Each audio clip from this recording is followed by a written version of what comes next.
Everybody, welcome to this channel. Today I'm gonna show you how to link part 2 in the comment section of TikTok video. For that you have to follow my instructions very carefully. It's very easy. First of all, go to your TikTok application. Then you have to go to your profile section by tapping on the last option from the bottom options. Now you have to go into the first video, that means the first part. Okay, then go to the comment section from the right side. Okay,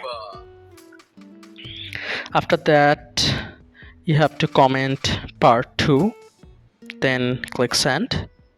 Okay, go to the reply section, then you can see a button reply with video, click on it.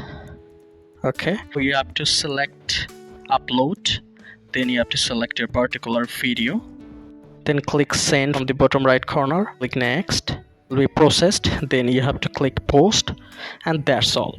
That's how easily you can just upload or link part 2 in the comment section of part 1.